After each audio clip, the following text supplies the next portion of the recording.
Good evening. Welcome to South Asia Newsline. I'm Limpin Vishum. Here are the top stories we are tracking for you on Monday, the 23rd of March. India-China begin talks to resolve border dispute.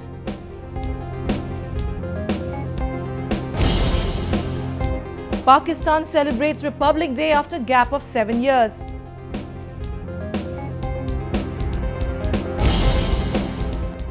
And Afghan leadership to meet President Obama for viewing new chapter in ties.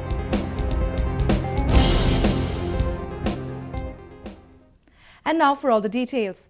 Pakistan on Monday marked its Republic Day after a hiatus of 7 years. The celebrations, however, ran into controversy in neighbouring India after Islamabad invited Kashmiri separatists to attend the function. The day was marked with much celebration across Pakistan. The official functions were held in capital Islamabad and attended by President Mamnoon Hussain and Prime Minister Nawaz Sharif. The country's military was on display as the joint teams of Army, Navy and the Air Force put up an impressive show. Prime Minister Sharif in his Republic Day message stressed on the threat the country is facing from terrorism. The day is marked to commemorate the Muslim League's demand for establishment of a separate nation for Muslims from the erstwhile British India in 1940. The day was also celebrated at Pakistan embassies and high commissions across the world. In neighbouring India, Pakistan High Commissioner Abdul Basit led the celebrations. The event was, however, marked by controversy after Hurriyat conference leaders were invited as guests to the function. Though the federal ruling Bharatiya Janata Party played down the issue, the opposition Congress Party said the government should clarify on whether it will cancel bilateral talks like the previous time. They had earlier cancelled talks with Pakistan on the behavior of the Pakistan High Commission, the Hurriyat and other extremist or separatist organizations. They have then sent the Foreign Secretary to state capitals. Meanwhile, the BJP goes and forms a government in Jammu and Kashmir, and you have seen the kind of statements coming from that state. The government has to spell out its consistent, coherent stand. There is utter confusion. These things are happening under the nose of the government. Analysts, however, said both Pakistan and Hurriyat have lost their significance in the Kashmir Valley after the successful provincial elections. Now they have realized, the Pakistan High Commissioner has also realized that the PDP government has come, they want to rule, they want to do something in Kashmir. Similarly, the Modi government is there in power, they mean business. So this is to give confidence to the public of Valley that we will be doing something. Also to encourage the terrorists, friendly terrorists in Pakistan, that the Pakistan government and the Hurriyat leaders are doing something about it. India had last year called off talks after Pakistan High Commissioner met Hurriyat leaders ahead of the proposed dialogue. The two countries have only met once since during the visit of Foreign Secretary S. Jaishankar to Islamabad earlier this month. A clear roadmap for future talks is yet to be drawn between the two countries. Sri Lankan President Maithripala Sirisena formed a national government with a cabinet that includes opposition members. In a surprise move, former Army Chief Sarath Fonseca, credited of defeating the Tamil Tigers, has been made the country's first ever Field Marshal. Sri Lankan President Maithripala Sirisena on Sunday awarded the honorary title of Field Marshal to Sarath Fonseca. The 64-year-old former Army Chief had led the Lankan forces towards victory against the Tamil Tigers in 2009. Fonseca was, however, stripped of his medals and sent to jail for high treason charges after he made an unsuccessful effort to run for presidency against Mahinda Rajapaksa in 2010.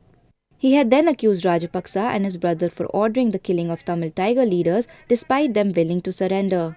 Fonseca was released in May 2012 under international pressure. President Sirisena, exercising his executive powers, had pardoned him and cleared him of all charges in January. He also lauded the role of the security forces in ending the nearly 3-decade-long insurgency.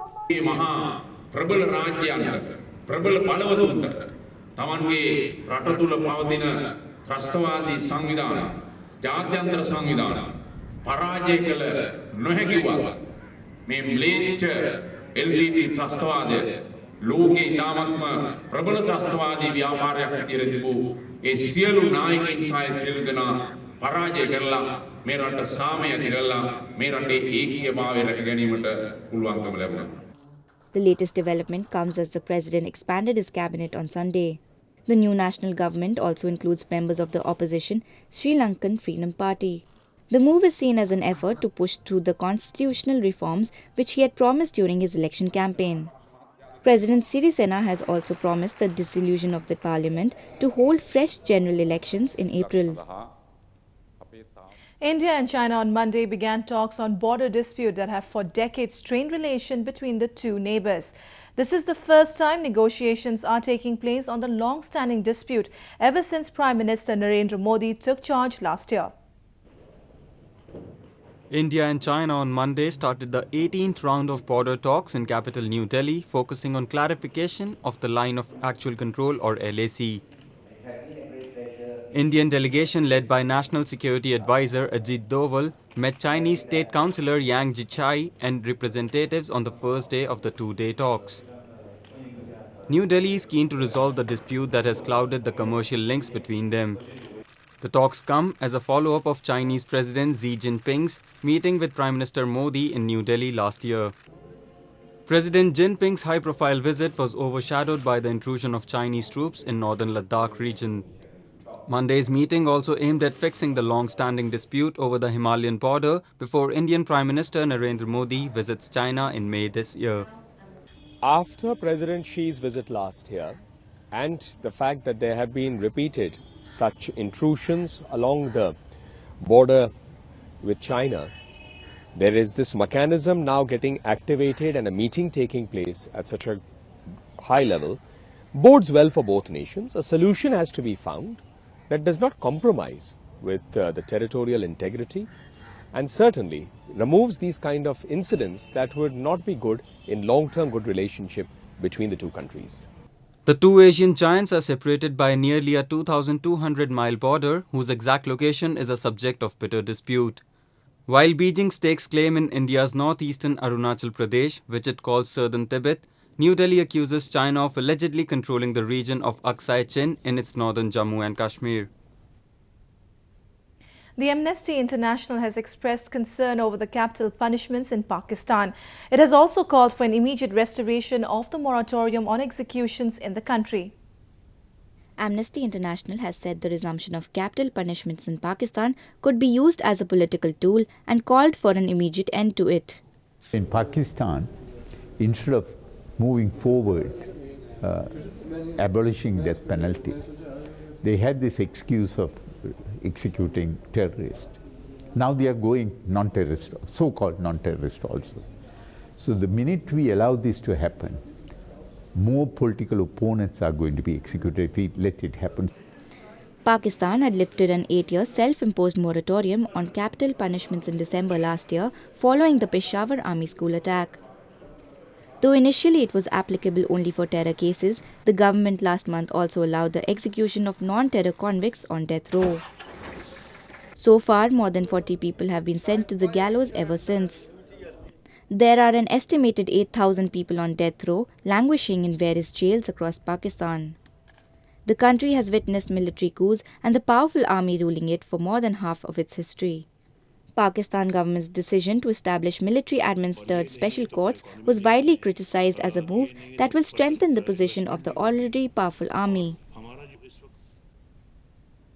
Afghan President Ashraf Ghani has said both Kabul and Washington share a common fight against extremism. He has called the relationship with the United States as critical to his country's future. A report. Afghan President Ashraf Ghani's first landmark visit to the US as head of state is expected to offer a chance to start a new phase of the long-term relation between the two nations. President Ghani, who began his 5-day US trip on Sunday, along with Afghan Chief Executive Abdullah Abdullah, is set to hold his first White House summit with the US President Barack Obama on Tuesday. The highly anticipated visit would evolve relationship with both the governments seeking to bridge the security gap, hoping for a meaningful conversation about the future of Afghanistan. President Ghani, on his side, is expected to push hard to keep the current fleet of American troops and thousands of private contractors in Afghanistan against US plans of ending the decade-long war there. The Afghan president is also reportedly seeking long-term monetary support from the US for its continued war with the Taliban. Ghani, who assumed office in September last year, is said to be more compliant towards Washington as compared to his predecessor Hamid Karzai, who had refused to sign the bilateral security agreement with the US. President Ghani is also due to meet US Secretary of State John Kerry and Defense Secretary Ashton Carter at Camp David outside Washington.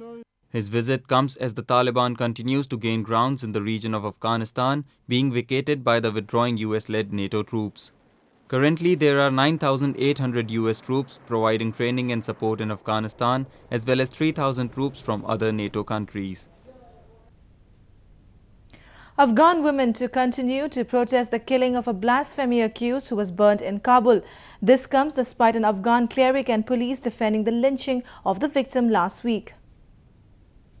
Afghan cleric Maulvi Ayaz Niazi has been condemned for publicly endorsing the brutal murder and burning of 27-year-old Farkunda over alleged blasphemy. At least 13 government officials, including a senior officer, have been suspended and 11 people arrested over the killing. A criminal investigation has also been ordered by the Afghan Interior Ministry. Farkunda was brutally beaten up by an angry mob and her body was burned to death near a mosque in capital Kabul on Thursday last week after rumors spread that she had desecrated the Quran. Her family had, however, said she was suffering from mental illness, calling her innocent. Hundreds on Sunday attended the burial of Farkunda as Afghan women carried her coffin, braving the crowds of men in a rare act of protest in the male-dominated Afghan society. هیچ نمیتونم تصور کنم که اصلا یک مردم وجود داره بدون محاکمه بدون از اینکه جرمش معلوم کنند که انسان Afghan President Ashraf Ghani over the weekend also condemned the killing of Farkunda, calling for strict investigation.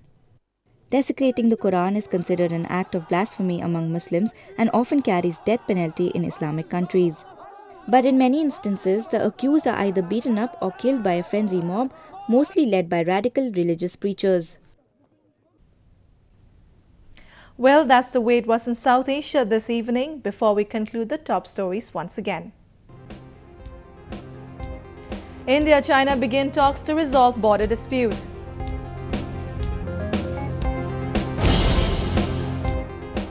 Pakistan celebrates Republic Day after gap of 7 years.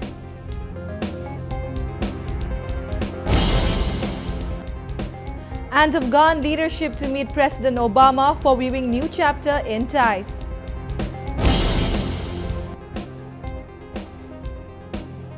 Now our viewers can watch the show on SouthAsiaNewsline.com. You can also visit us on Facebook.com/SAsiaNewsline and follow us on Twitter @SAsiaNewsline. That's all in tonight's edition. We will see you same time tomorrow. Good night.